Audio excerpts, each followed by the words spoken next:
All right, well, greetings, everybody. My name is Mike Rochelle. How are you today? Awesome. Are you ready to dig in deep? Okay.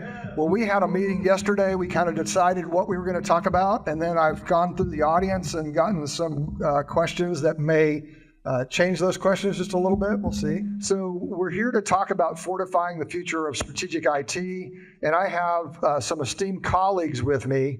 I am also representing the Association for Information Technology Professionals. We have a booth outside.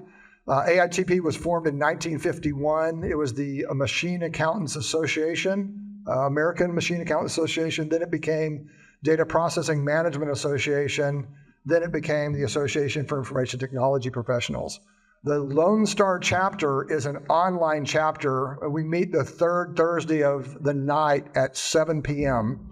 for 1 hour, and I always present somebody cool. Amir Tabai is speaking tonight. He's the CIO at the Dallas Museum of Art. It's actually connected to our topic in that he's going to be talking about how art is going to be consumed by people using AI in the near future. He has an active project with a firm that's helping him build some solutions, and he's going to be talking about that at 7 o'clock tonight. If you're on LinkedIn, just go to AITP Lone Star, and if you follow us, you're a little M member, and if you like what you hear, you can join as a big member, and you'll figure that out later. That's one role that I play. I'm also the CIO at a nonprofit called the Virtues Project, which I think we're going to actually talk a little bit about today in my intro. And then I also am a proprietor, and I do leadership development for the society, for my own company, Leadership In, which is the host of this program. I am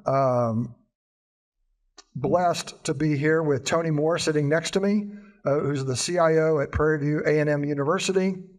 Marcus Manning, further to my right, CIO at Smart Financial Credit Union. Timothy Jackson, or Tim Jackson, CIO at Diamond Offshore. And Summer Shao, thank you. Summer Shao, who's the Deputy Chief Information Officer here at the City of Houston. So I'm going to ask each of you to do a couple of minute introduction of yourself, just to give a little bit of background on where you came from. And Summer, ladies first. All right. So, good morning, everyone. My name is Summer Shao, and I'm also adjusting the mic right now. I am the Deputy Chief Information Officer at the City of Houston, and I'm primarily over the enterprise applications and the project management office. And our IT mission at the City of Houston is to transform the City of Houston into a digital city for all using technology. And I'm quite proud of the parts that my team play in that big picture. I joke when people ask me, what do you actually do at the city? I said, primarily we support all the services, technologies that make sure the city runs. We build the foundation for innovation. What that actually means is on my team, we have the 111s, the 911 systems, the 311 systems, and we have systems that we support from solid waste, picking up trash, to helping council members set their council agendas and everything in between. And I also run the PMO office, which is encompassing all of the IT projects. I am a native Houstonian. Mike was just asking here how long I've been in Houston. I blanked out on him a little bit. I'm like, working at the City of Houston or inside of the City of Houston? I grew up in a small town called Sugar Land, Texas. And contrary to what the name sounds, which sounds like a small, quaint town in Texas, is actually one of the most diverse cities in the country. That's right, that's right. We have Asians, Hispanics, African Americans, Caucasians, people from all kinds of culture, very, very diverse. So that's just a little bit about me. I'm looking forward to sharing our thoughts with every one of you here. All right, let's go Marcus. Hello, everyone. My name is Marcus Manning. I'm the Chief Information Officer for Smart Financial Credit Union. I've been in the IT industry for, let's say, 25 plus years. I started out in oil and gas. Then I moved over to Continental Airlines. That's where I really cut my teeth on leadership. I spent 12 years with the airlines in several different roles. Berger came about. United wanted their executive team to move to Chicago. My wife went to school in the Midwest, and it's just a tad bit cold, and you have to shovel snow. So that was like a 5-minute conversation. So was not willing to relocate to Chicago. So I moved over to the healthcare industry, and I spent a couple years with Texas Children's Hospital. They've really had a lot of growth here recently. And then I moved on to the credit union space. I worked for Texas Dow Employee Credit Union, or you guys may have heard of TDECU. You've probably seen the name on the stadium of U of H. Spent about 8 years there, and then I moved over to Smart Financial. We have a Smart Financial Center in that small city of Sugar Land, in case you haven't heard about it. That's right. So I've been with Smart Financial for a little over 4 years now, responsible for all areas of IT, strategic planning, direct line to the board of directors, responsible for IT operations as well as DevOps. I have one of my engineers in the room, so thank you for your support there. Also responsible for infrastructure, data centers, anything IT related, it rolls up to me. Native Houstonian as well. I went off to college for 4 years, came back, and I've been here ever since. I have 2 beautiful kids. They are both in college. They decided that they wanted to go to Pittsburgh, Pennsylvania, which is 1,150 miles from my front door. Don't know why they wanted to do that, but, you know, they got a scholarship and it helps with the paycheck. So I said, okay, we'll work it out. So they both are dance majors, and Dad struggled with that as well, because when I came through school, my dad was like, hey, get a degree, go to school, get a good job. Well, what are you going to do with a dance degree? So we kind of struggle with that. But they have a plan. You know, there's a business minor in the cards, and there's potential entrepreneurship with owning their own dance studio. So they really do have a plan. At least that's what they're telling me. So happy to be here, excited to have a conversation with you guys today. Yeah, and I asked each speaker for a fun fact. Since he's already outed that he has dancing girls, he's actually a TikTok star with them as well. And I am not giving the name of their channels. I won't. Anyone just to find his channel. If anybody can find it, there might be a prize. All right, let's go Tim, who also, well, he thought about driving here in his Corvette. I drove here in my Corvette, but he had a little issue with his today. Hey, good morning, everybody. Again, my name is Tim Jackson. I'm currently the Chief Information Officer for Diamond Offshore. Some of you in the Houston area know Diamond Offshore was recently, it was announced that Noble Corporation is acquiring us. So today I am the Chief Information Officer for Diamond Offshore. That's my story, and I'm sticking to it. So Marcus and I have something in common. I'm a native Chicagoan. My wife is a native New Orleanian, and I met her at a club, not a dance club, folks. I met her in New Orleans on vacation, and we started talking, and we met that night, kept in contact, started dating. 4 months later, we were married. I moved to New Orleans first because I knew, like Marcus, shoveling snow was no fun for me, and my wife would go running back to New Orleans as soon as she saw the first snowflake. So I made the move to New Orleans, and at some point in the 4 years I lived in New Orleans, I realized oil and gas was very volatile. And at the time, you couldn't tell now, but I was too skinny to be a bouncer on Bourbon Street. So I made the choice to come to the great city of Houston. So when they say I wasn't born here, but I got here as fast as I can, that's me. But my teams are still Chicago sports fans. And yes, we lost Sunday, but we enjoyed ourselves. I've been in IT for almost 32 years now. Started out as a COBOL programmer in the very, sorry folks if you're in insurance, but the very boring industry of insurance. I don't care what I was programming, it was just not fun for me. And so I moved to the Gulf Coast. I got involved in oil and gas, and it is by far the most fascinating industry that I have ever been in, and absolutely love it.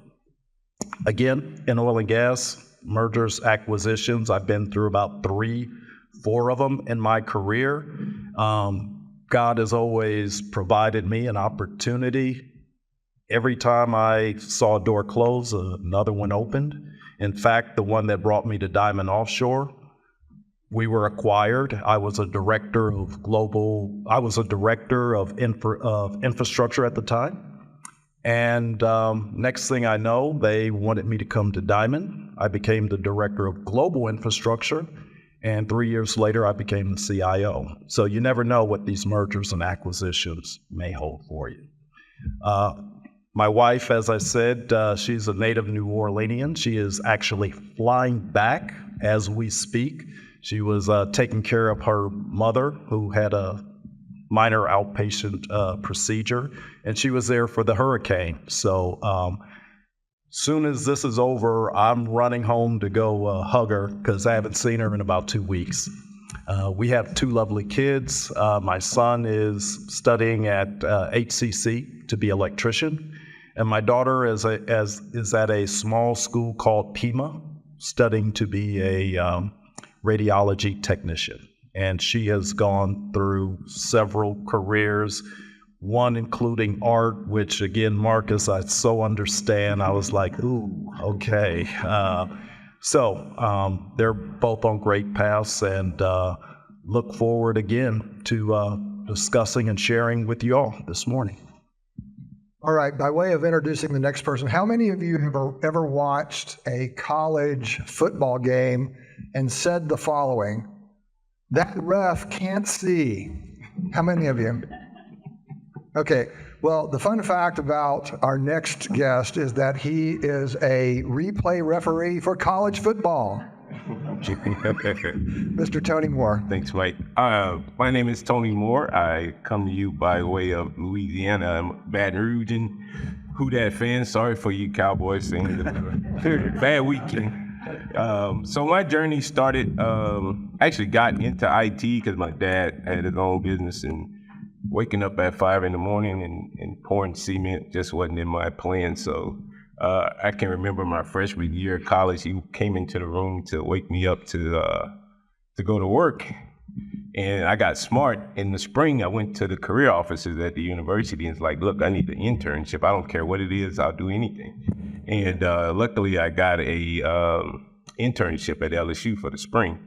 So when he came in to wake me up, he's like, son, we got to go to work. I'm like, Dad, I got a job. It's like, what are you doing? I say, I don't know, I'm going to work on computers. So that's kind of been my story in my career. Right.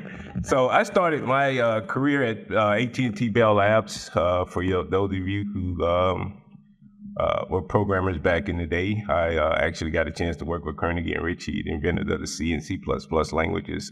So that was interesting. And just like the rest of the panelists, I have a snow story. So I was working in Mattawan. We was in a Homedale location for Bell Labs, and woke up after one of those bitter Northeast snowstorms. And I ran outside, and my roommate was from Maryland, so he was pretty familiar with the wintry conditions there. I said, man, somebody stole my car. Then I had to realize we was like under almost 6 foot of snow. So when I came outside and actually discovered it, I'm like, I need to get my roots back down south. So I transitioned from there and dabbled in telecom for about 10 years in the telecom corridor in Richardson until the dot-com bust in the late 90s. So I had a friend that was working at a community college in my hometown in Baton Rouge, who was doing some classroom technology, and they had some challenges with IT leadership. So mind you, I'd been a lead all my life in most of the roles that I worked in, but not a director or a manager. Never really considered that. But I got the opportunity, started as an interim. And I think that was the first year in 2006 when the CIO term was first coined. So I was named CIO there. And since then, the journey's been one community college, one system office, one private university, and I'm at Prairie View. So I've been in Houston now for 5 years, manage all of the IT operations. As the president says, is it plugs into the wall or it's turned on by a switch, then you control it. So that's our story. And just recently, I've been named the director for our Center for Cyber Security Research. So basically that entails doing community outreach, developing cyber professionals on campus and in our surrounding areas, and also heavily involved with our grants program. So that's sort of what I've been doing for the last 30 plus years. Wow. Awesome. Thank you very much. All right. So the first question is going to take a little bit of a setup. So in my career, I started out in IT. By the time I was 32, as a corporate vice president, regional CIO at C.B. Richard Ellis in Los Angeles. And then I went into strategy consulting for many years, ended up at Microsoft. And at the Microsoft gig, I was doing OEM work. Okay, so has anybody ever done OEM work? So it's original equipment manufacturing. And Microsoft at that day didn't create things. They were providing software to IBM, Dell, and HP, and all of those, and their massive supply chains, right? The thing that I want to introduce the top of the panel to today is that with the CIO role really covering everything that touches the user experience, right? As you said, what is it? If it plugs in or it switches, it's yours. Well, there's a lot in that statement, right, that most people aren't aware of. Something happened this week that I think is prescient for us to consider.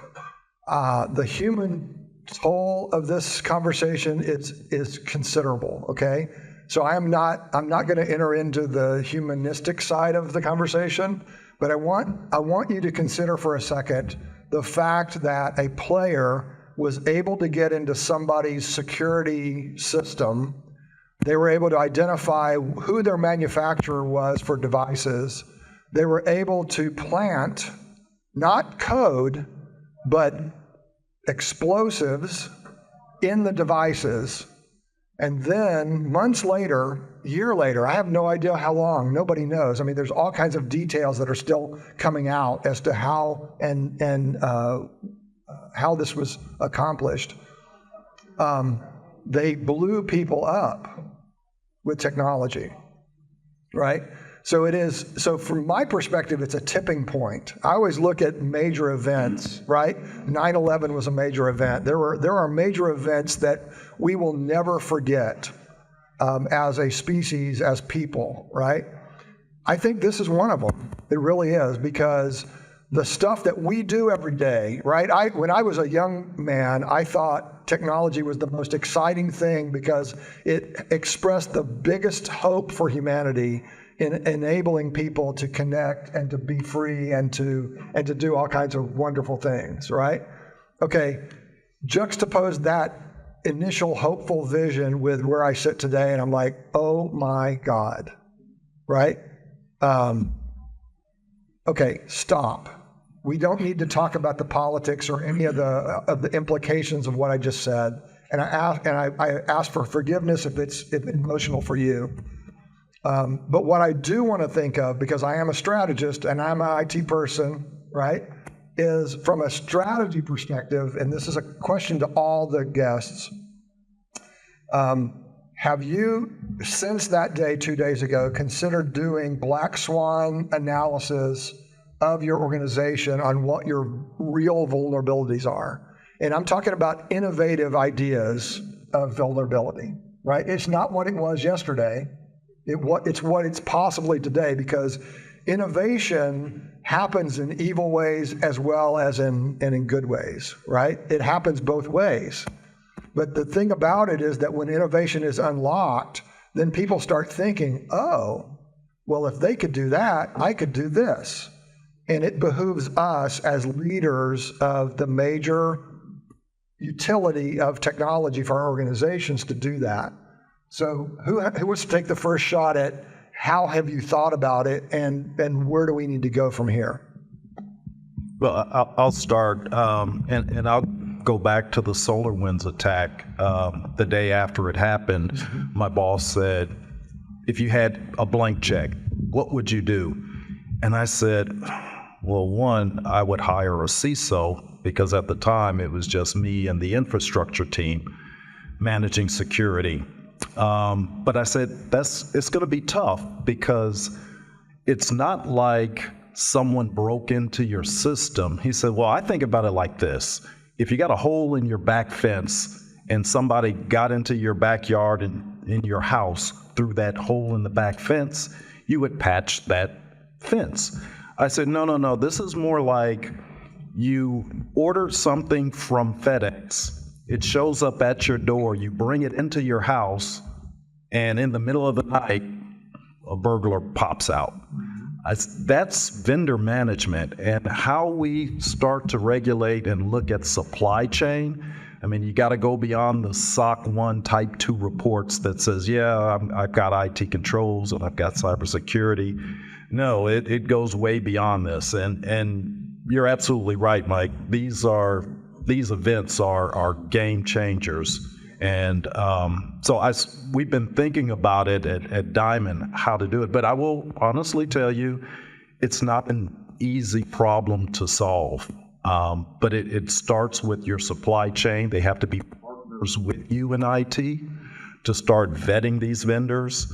Look at that, make sure they have proper security controls in place. But again, as I just said, even that is not going to be enough. So sorry, I don't have a great answer. I'd love to hear from some of you after this. Go ahead. We hadn't planned it, but we'll go with it. Yeah. So I appreciate your perspective on leading into meeting, or in my experience, in seeing a lot of internal IT organizations are sensitive to Zoom, and hearing your perspective. Well, when I say partners, one, I'll say business partners, the supply chain. A lot of us in IT, we try to go it alone, right? Partnering with supply chain, purchasing, and that. But to your point, I will always say this. I look at partners for IT security because my staff was pretty small.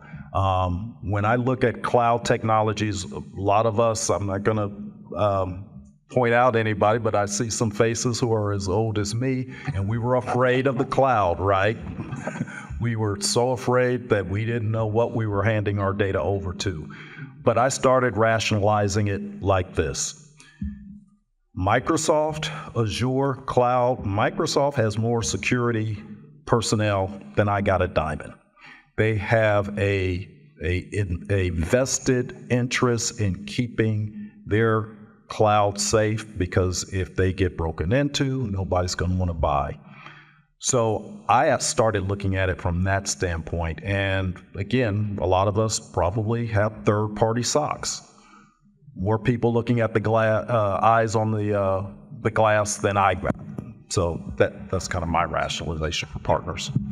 And I just to piggyback, and that was a great comment that you made, because, I actually experienced a breach in 21, and it was actually due a partner's behavior, right? They had a privileged account that had a basic password that my 2-year-old grandson could crack.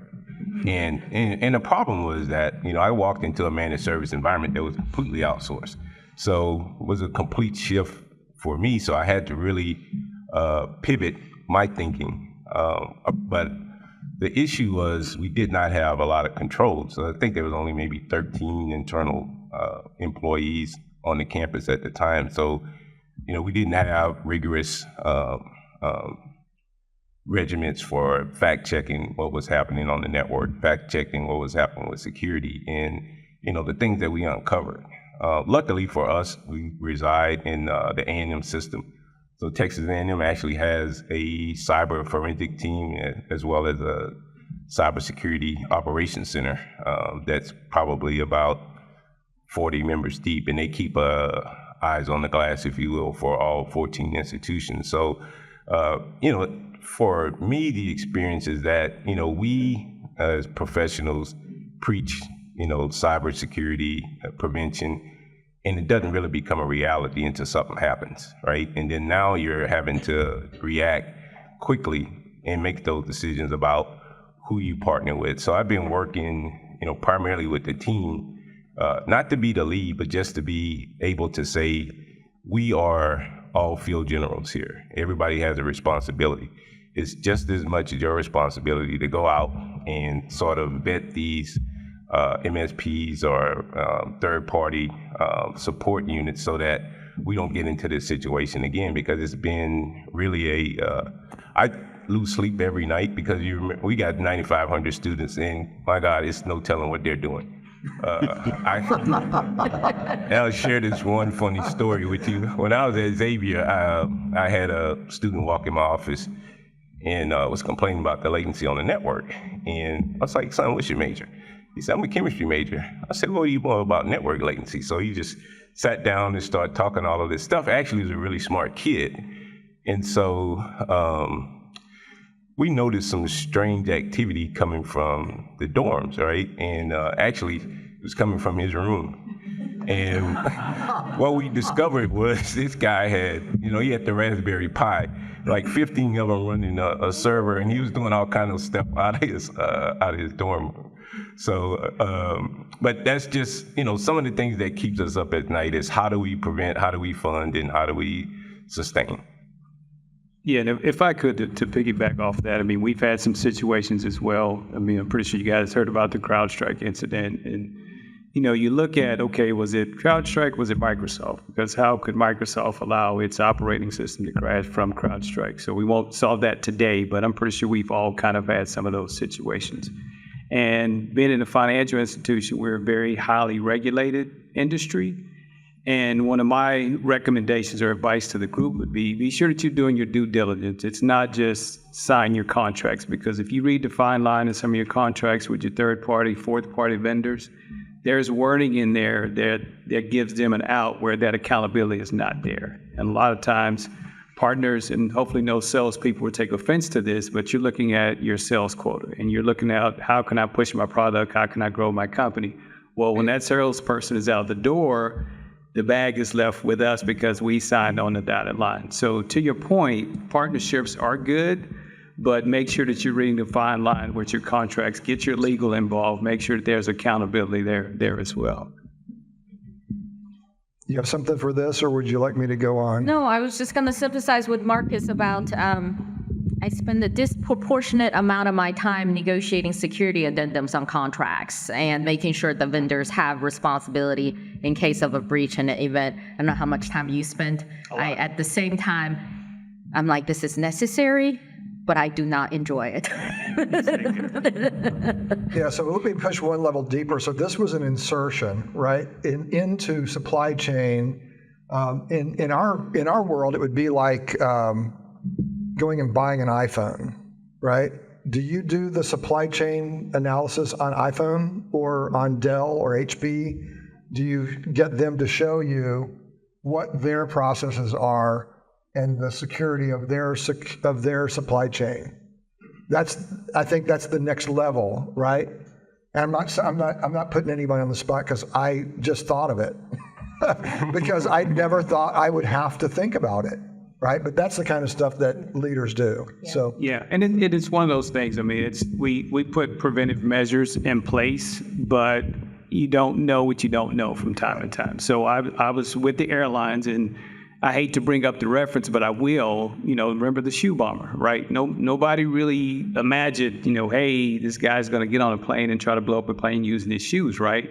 So before that, TSA didn't scan for shoes, right? Well, now you can't go through TSA. So a lot of times things happen that we don't anticipate. Perfect example, nobody's examining every single iPhone before it goes out of the factory. I can guarantee you that doesn't happen. Absolutely. But the day that there's a catastrophic event with an iPhone, there are preventive measures that are going to be put in place to make sure that some of these things don't happen. And with technology, we all know there's a risk involved, right? There's no technology solution, there's no technology enterprise that doesn't have a risk involved with that. That's just innately how technology operates in the world that we live in today. So it's not effective. How are we going to alleviate risk? It's how do we minimize risk? And once things do occur, then what do we do to prevent that from happening in the future?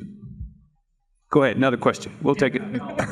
Great point. And whenever I look at the topic, fortifying the future of IT and leveraging generative AI or just AI in general to address what you just pointed out, because this isn't even, like, we don't even think of it. And so my question is there a way for us to leverage AI to say, hey, what are we missing? What could happen that we're just not even thinking about? Yeah, To help us put those controls in place to mitigate the risk before the shoe bomb occurs and then coming in after the fact. Oh, You want to take it? go ahead, Summer. yeah, yeah. So I think to talk about those questions, that's a good question, but I'm going to give an answer. I don't think it's kind of an out. Okay.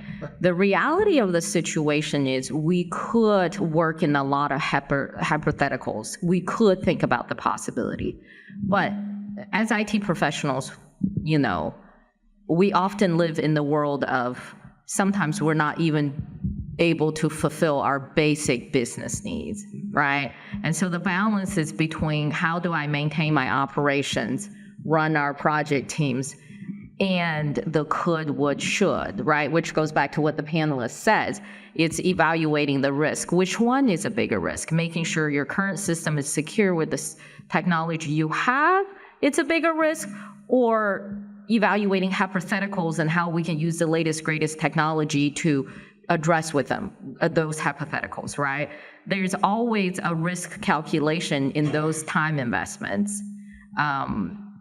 And the same with leveraging generative AI, right? It's one is working in the government, right? We have a lot of data we have to protect. Therefore, our stance is a lot more, it's not a lot more, it's fairly conservative, you know, when it comes to adopting new technology. We never like to be on the bleeding edge. We're not behind either. But right, it's that evaluation of here's everything that's staring you in the eye, you know, operational, project-wise, transformation-wise, versus all the hypotheticals, and what percentage do you allocate to those thoughts and activities? So as the leader of AITP, I'm going to be looking for somebody that's done black swan analysis on this topic and presenting them as soon as I can get them on schedule. So if you know anybody that knows that kind of, that world, I've done black swan for organizations and for IT organizations. And it's just a way to get yourself out of your own box to think of what the other possibilities are. So it's a valid way of thinking. And maybe we don't all have to do it. Maybe we can do it together. But what I do know is that IT professionals are among the smartest people in the world. And I say that without doubt, having been doing leadership development in all kinds of organizations for many years. The answer might just surprise you to come from IT, because guess what? The IT is what's being used to do it. I'm going to switch gears. So Gary, whenever I went around before the session, said, you know, fortifying the future, strategic IT, leadership for CIOs. What do you mean by strategy? In what way? IT overall or in drill down? And one of the questions that I wanted to ask Summer, given her experience with the very large organization that you work in, you know, Summer, if you think about strategy, how do CIOs develop a relationship with other executives within their organization so they can align on common direction? Right? So strategy is where you're going. It's not necessarily all the steps on how you're going to get there, but you have to align. So how do you do that?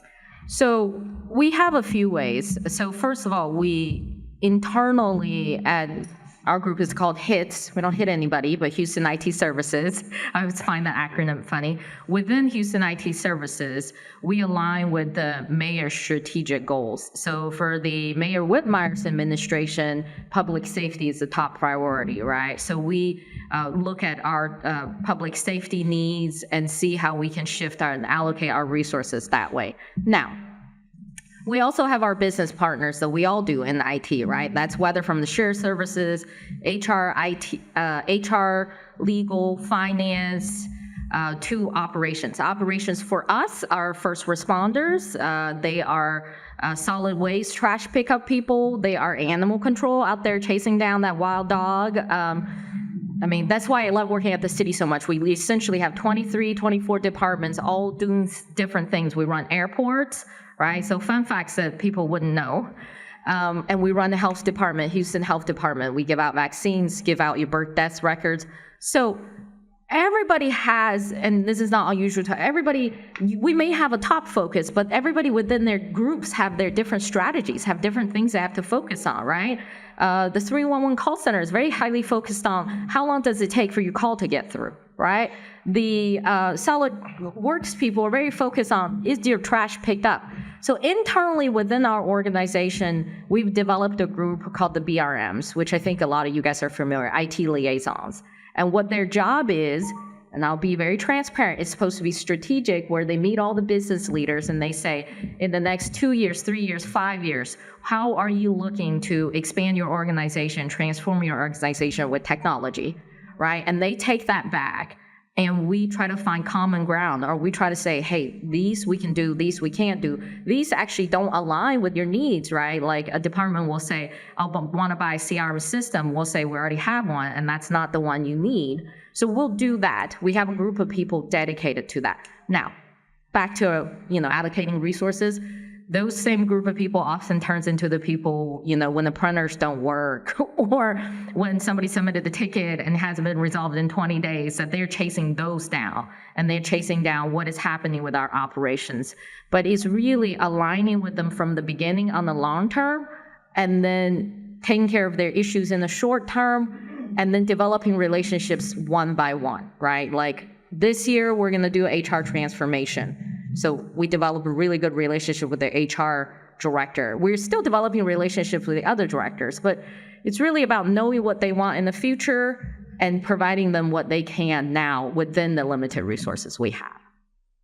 Awesome, thank you very much.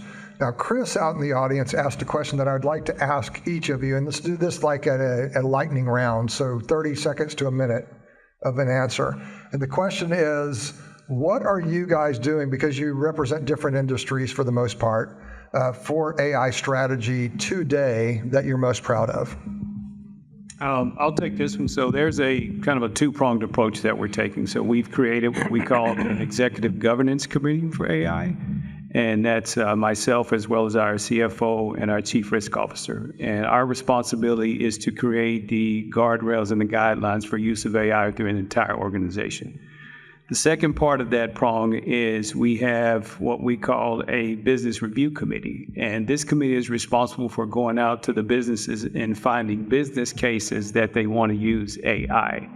And when we get those, then it goes through our vetting process, then it goes to the AI committee, and we make sure that we have the governance and the risk mitigation there in place. So it's kind of a two-pronged approach, find business cases that we figured that AI would help, and then also create a group that we have the AI governance, so we don't have things such as hallucinations and false information that's being spread from the organization.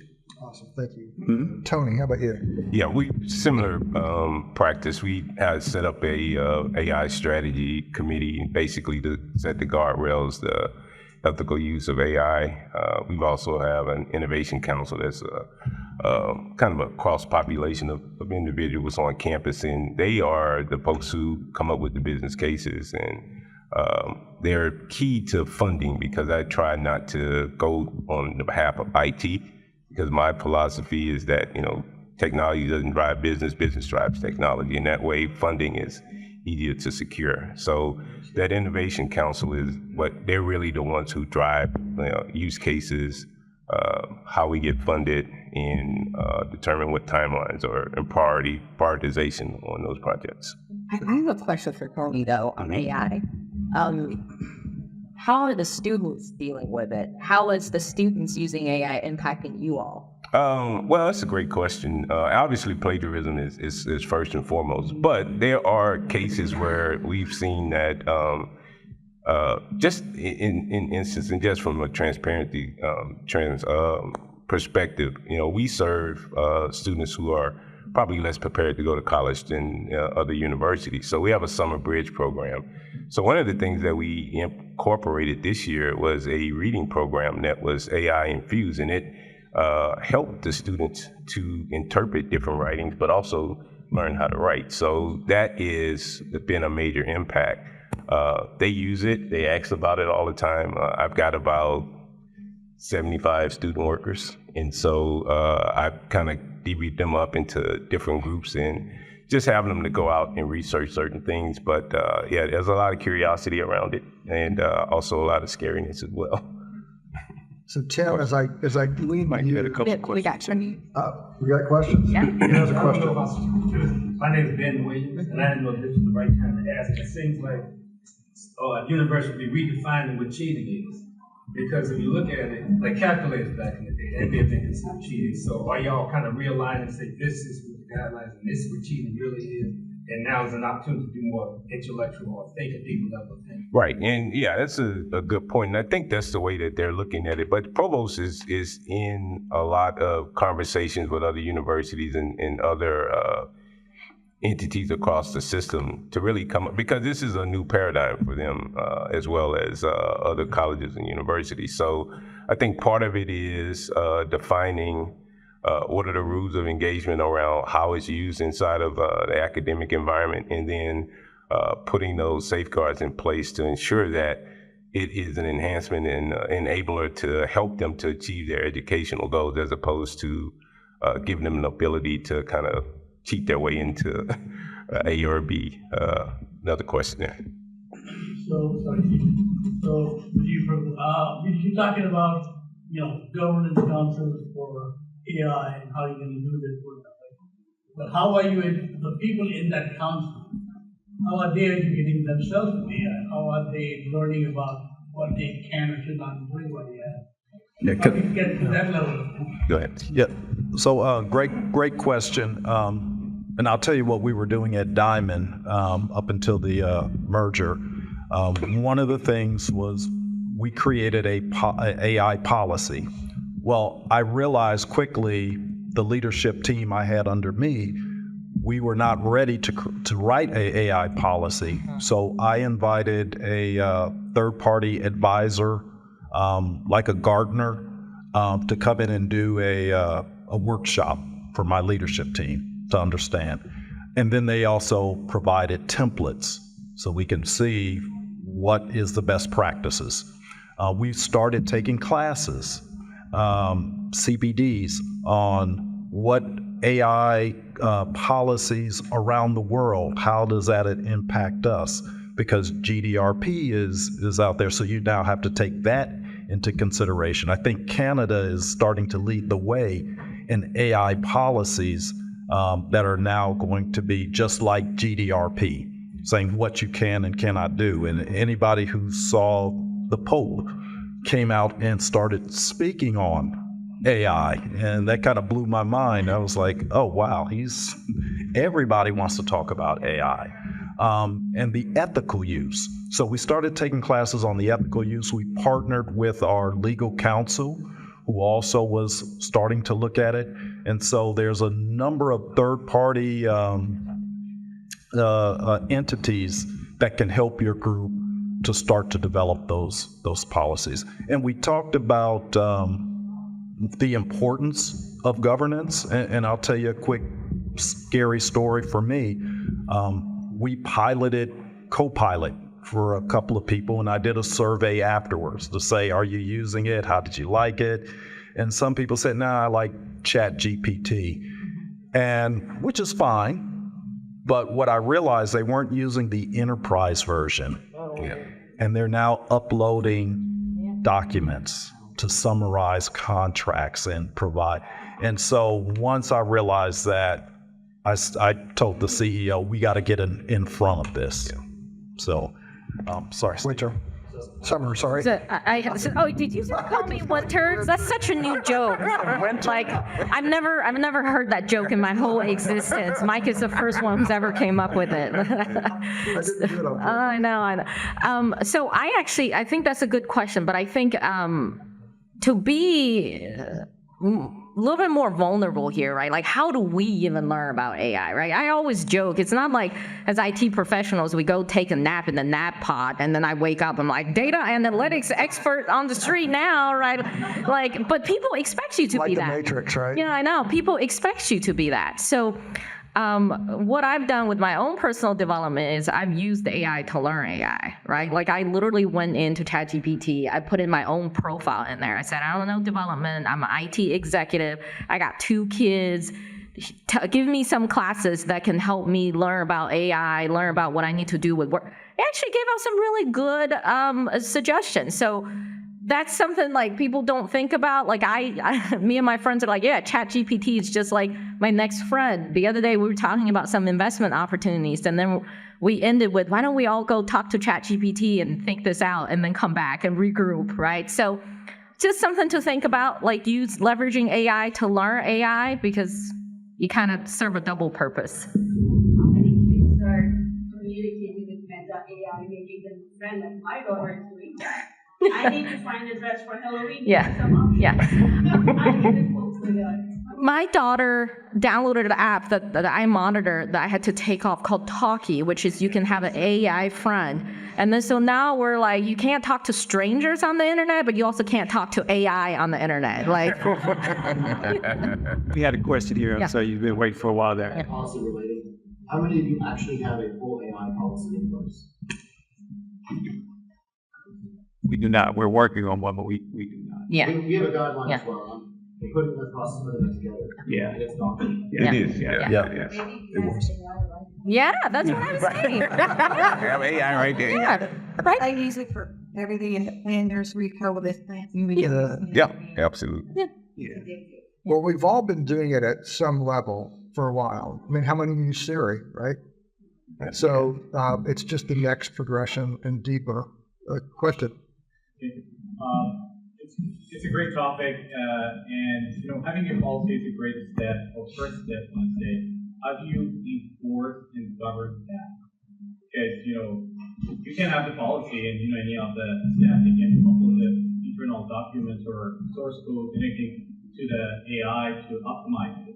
So how do you monitor that, and how you can enforce it? Yeah, I'll take that one. So my security director is one of those guys that say the safest way that you can run an organization is unplug everybody's computer and give them a pen and pad. Yeah, so there's a security director that I have. So right now, we don't allow any AI tools in our environment because we don't have the guardrails, we don't have the policies in place. So we've used our firewalls and our scanning tools to not allow ChatGPT, we don't allow Copilot. So any AI footprint that's involved, it's zero tolerance at this point.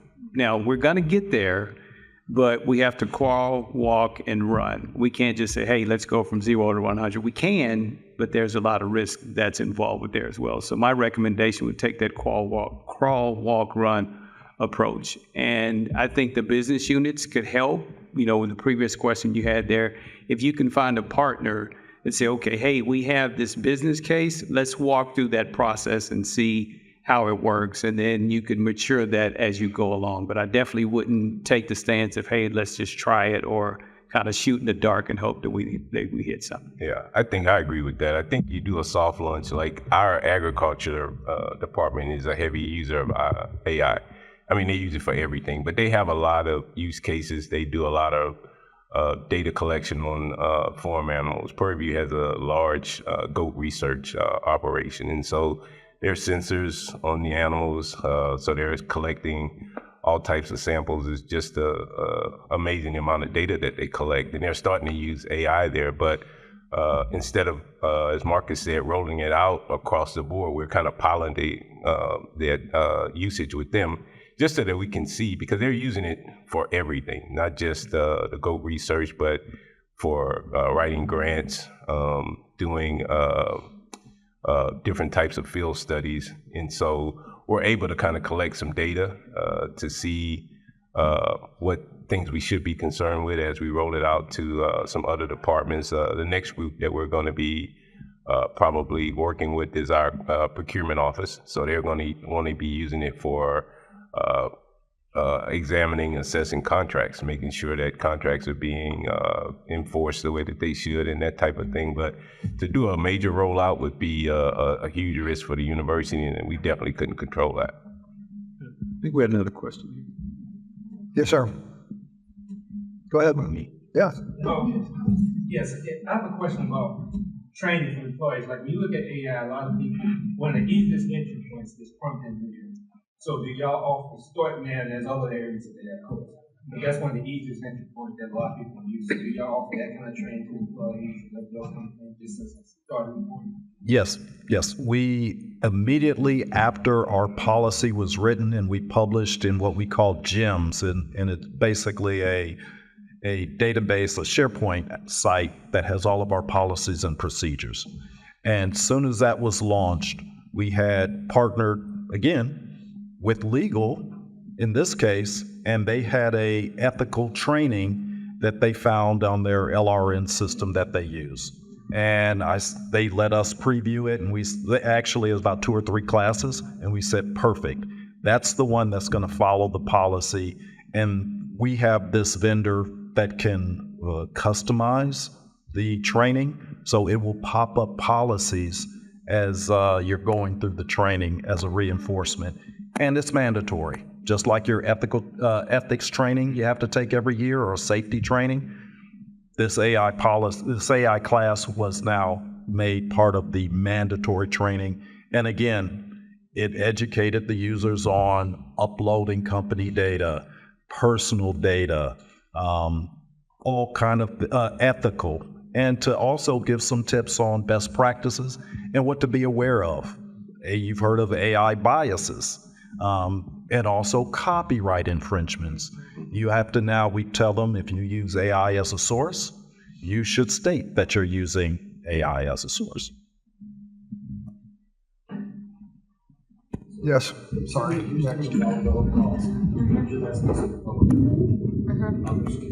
about posting in cybersecurity or AI policies, public domain.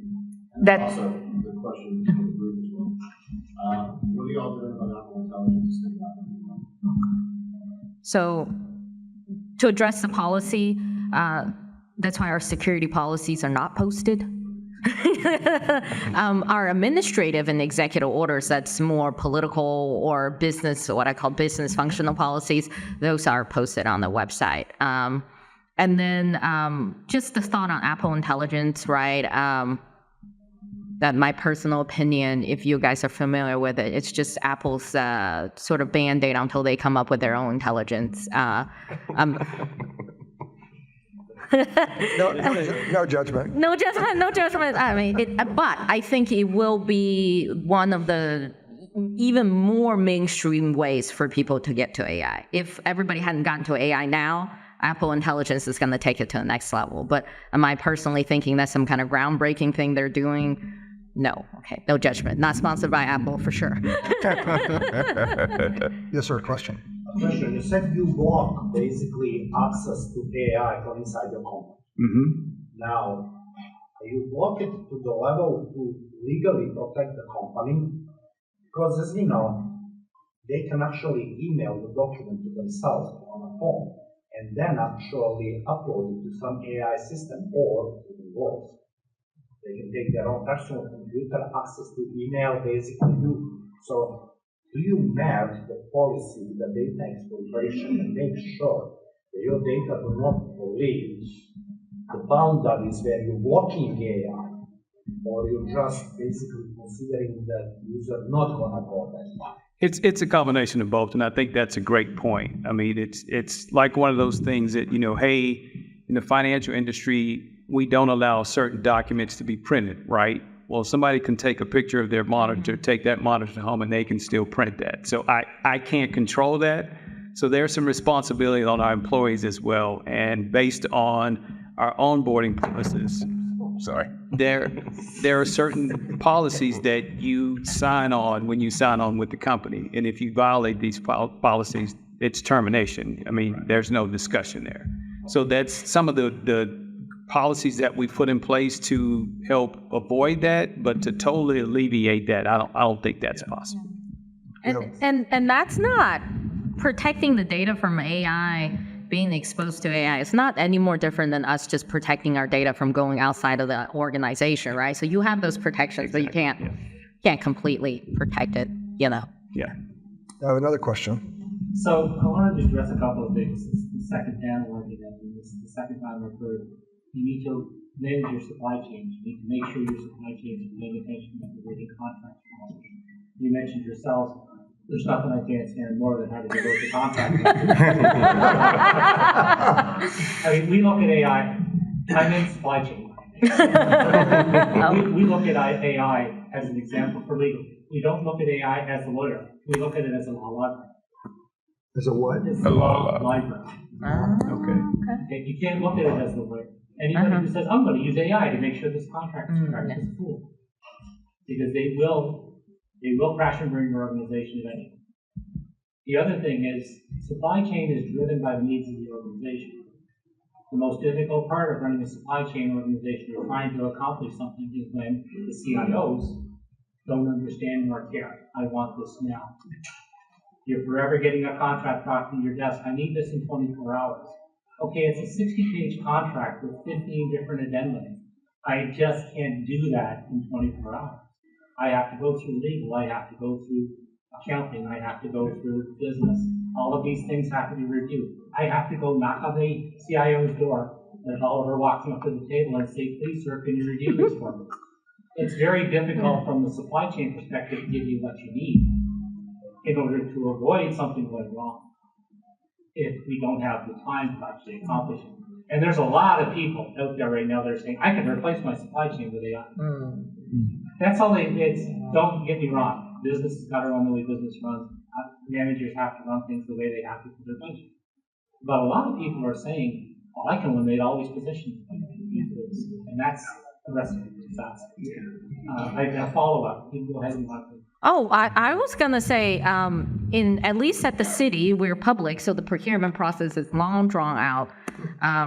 You know, some of you all can relate, some of y'all can't. Double that in education. yeah.